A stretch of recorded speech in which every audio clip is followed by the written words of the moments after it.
পৃথিবীতে যতগুলো জাতিগোষ্ঠীকে আল্লাহ তাআলা আযাব দিয়ে ধ্বংস করেছে তার কারণ হচ্ছে সীমা লঙ্ঘন।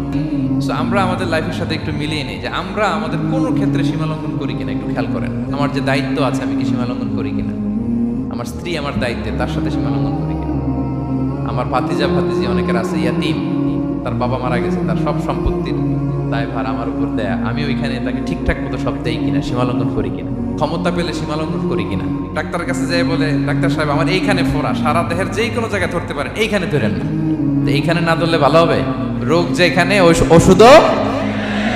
তাহলে আমাদের প্রত্যেকের উচিত আমাদের লিমিট জানা, আমরা যেন আমাদের কখনো লিমিটকে ক্রস না করি প্রিয় ভাইয়েরা। এটা প্রতিটি ক্ষেত্রে, ইভেন ইবাদতে আমরা যেন সীমা লঙ্ঘন না। আল্লাহ রাসূল সাল্লাল্লাহু আলাইহি ওয়াসাল্লাম ইরশাদ করেছেন, কিয়ামতের দিন তাকে সবচাইতে বেশি শাস্তি দেয়া হবে যে প্রাণীর ছবি আঁকে বা মূর্তি বানায় কিংবা স্ট্যাচু বা স্কাল্পচার বা ভাস্কর্য তৈরি করে। আল্লাহ তাআলা সেই মূর্তি, প্রাণী বা ছবিগুলো